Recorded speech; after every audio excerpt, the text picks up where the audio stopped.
When a new hero or villain is introduced in a comic, the first thing established is usually their superpowers. Before anyone knew Magneto's past or his real name, readers knew he was the master of magnetism. Before we saw Wolverine's face or learned he was experimented on by Weapon X, he was known for his healing factor and metal claws. To keep comic book characters interesting, it's not uncommon for the writers to give them brand new abilities. After all, it would be boring if a character maintained the exact same power set for decades. Some superheroes became far more popular after their abilities were changed. For example, Superman couldn't fly when he debuted, but it eventually became one of his most identifiable traits. That doesn't always work out though. Sometimes a character will develop a power with no explanation and it's never mentioned again. I am Ori from What Culture Comics, and these are 10 powers comic book characters only used once. Number 10. Magneto, Hypnotism. The X-Men's nemesis, Magneto, is a mutant with the ability to create electromagnetic fields, allowing him to control metal. But probably the weirdest power Magneto has performed occurred in X-Men number 18. As Magneto claims the X-Men's home as his new base and begins destroying Cerebro, he is interrupted when Angel's parents arrive to check on their son. To stop them calling the police, Magneto uses magnetic attraction hypnotism to convince them to go to sleep. Here's a question. If Magneto can hypnotize people, why hasn't he done this before? The only time he decided to use this ability was to trick Angel's parents to take a nap, which if you ask me is an underwhelming use of such a great power. Number 9. Harley Quinn, Breathe Underwater. In the 1999 story, Batman, Harlequin, Poison Ivy injected Harley with a plant-based serum which endowed her with super strength, speed, agility, and a minor healing factor. This serum also gave Harley a lesser known power, the ability to breathe underwater. In Harley Quinn, number 30, a madman called Dane kidnapped Harley under the impression she murdered his father. She tried to explain to him that his father took his own life, but Dane refuses to listen and shoved her into a pool of water to drown her. Despite being dunked underwater for several minutes, Harley was very much alive. She explained to Dane that the serum she was injected with was made from Portuguese aquavilla vines, which can survive underwater indefinitely. Harley hasn't showcased this power since, so it's safe to assume this ability was decanonized when DC Comics was rebooted under the New 52 banner in 2011. Number 8. Sandman, Possession. At first, Sandman was pretty straightforward. He could turn into sand.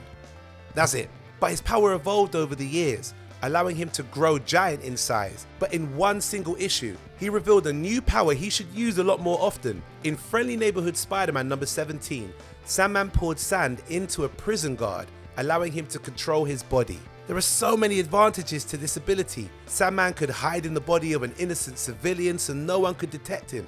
Instead, Sandman used his power once on a random guard to walk out of prison. Also, possessing this guard was pointless since he had used his sand powers 5 minutes later, giving away his identity. If he wasn't going to try and hide, why did Sandman possess the guard in the first place? Number 7. Doctor Doom, Vampire Immunity. After spending decades learning about the mystic arts, Doctor Doom came into possession of many powerful weapons against supernatural threats.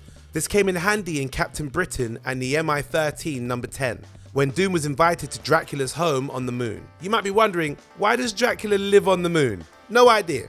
Probably for the scenery. Anyway, when Dracula tried to convince the Latverian dictator to help him take over the world, Doom refuses, believing the vampire would double-cross him. When Doom made it clear he wouldn't ally with the Transylvanian Count, he told Dracula not to come near him since his armor is laced with splinters from the true cross, the same crucifix Jesus Christ died on. These shards of wood protect Doom from paranormal entities such as demons and vampires from touching him. And yet, Doom has never mentioned the true cross before or since. Number 6. Storm, Conjure Ball Lightning.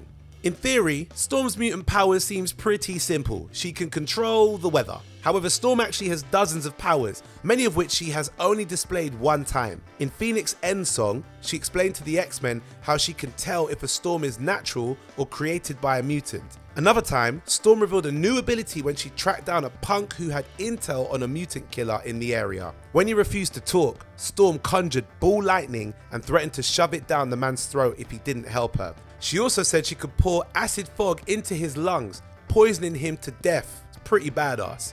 Not only has Storm never used these powers again, she has never used them in battle. I know shoving a ball of lightning down someone's neck is a bit extreme, but it would end the fight in an instant against some of the X-Men's biggest villains. Number 5, Venom, car possession. Although Eddie Brock is synonymous with Venom, the symbiote has bonded with Peter Parker's former bully Flash Thompson in recent years. When he merged with the symbiote, Flash became an undercover operative called Agent Venom. While he was hunting down a crime boss, Agent Venom stumbled across some of the gangsters' lackeys, but they drove off before he had a chance to interrogate them. Realizing that he couldn't catch up with them on foot, Agent Venom looked around to find a car he could borrow. Unfortunately, the only one nearby was a rusty old jalopy that was so banged up it couldn't outrace a tricycle.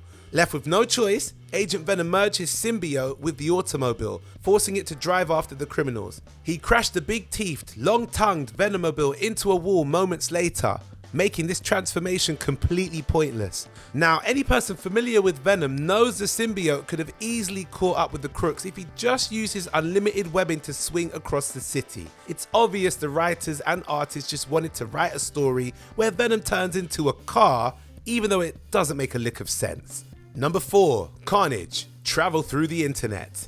After Venom's spawn merged with the serial killer Cletus Cassidy, it turned him into one of the most psychotic supervillains in the world, Carnage. Carnage has the usual symbiote powers, shape-shifting, web-swinging, super strength, and so forth. But in the 4-part series, Carnage Unleashed, the title villain proved he had another bizarre ability. He could transfer his symbiote through the internet. The series opens with Cassidy learning a company is developing a video game about him called Carnage Unleashed. But because he doesn't like players controlling his virtual self, Cassidy inserts his tendrils into a computer's cables, which goes down the phone line, past the switching stations, into computer modems worldwide, allowing him to kill anyone playing the game. Yeah, look, it goes without saying that since the story was written in the 1990s, the writers clearly had no idea how the internet worked. Number 3, Green Lantern, stealth mode.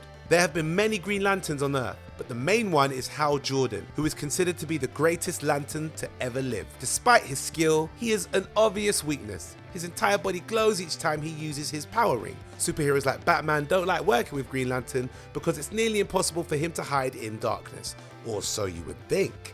During the New 52 reboot, Hal Jordan was forced to ally with his sworn enemy Sinestro to stop his home planet from descending into disarray. As they neared Sinestro's world, he ordered Jordan to dim the light of his uniform so nobody would see them coming. Jordan is baffled since he didn't realize the glow of his uniform could be deactivated. If Jordan is the best Green Lantern ever, how did he never figure this out? Although he's been in dozens of battles since, Jordan has never used stealth mode again, despite how convenient it would be. Number 2, Two-Face. After half his face was burned off by acid, he developed a split personality and became the monstrous madman Two-Face. Dent has outwitted Batman many times and has killed dozens of people over the years, despite the fact he has no superpowers. Or does he? When Dent's origin was retold in the 1999 series Batman Dark Victory, there is a moment where Poison Ivy tries to seduce the scarred supervillain. Ivy secretes pheromones through her skin, which causes men in her proximity to fall under her thrall. Her pheromones are so overpowering, she has managed to brainwash Superman with this ability. But in this issue, Dent is immune to Ivy's pheromones. Realizing she isn't getting her way, Ivy kisses Dent on the lips. Despite the fact Ivy's lips are filled with lethal toxins, it has no effect on Dent whatsoever. There has never been an explanation why Dent can resist Poison Ivy's abilities. This is made more confusing since Two-Face isn't supposed to have any superpowers. But hey, comics, right? And number 1, Superman. Too many superpowers to list. Over the years, Superman has accumulated more powers than can be counted. At one point or another, he has showcased the ability to shoot rainbows from his fingers and super aging breath to make things older than they appear. Sometimes he will inexplicably demonstrate psychic powers. When he heard the phone ring in one issue, he said his telepathic powers revealed to me that the caller is my editor. In another issue, he used telekinesis to send telegrams on an electric typewriter. When a mermaid asked Superman how he could communicate with her, he said he can understand any language. He never used his power ever again. However, the silliest power the Man of Steel has ever demonstrated may be his ability to shoot a tiny Superman out of his hand. Though I assume that is visually hilarious, mechanics aside, I am not sure how that power could ever be useful. And there you have it, guys. 10 powers comic book characters only used once. Are there any other one-time power uses that you're aware of that I didn't mention? Let me know in the comments below. My name is Ori with an A. This is What Culture Comics. And until next time, be good. But if you can't be good, be careful.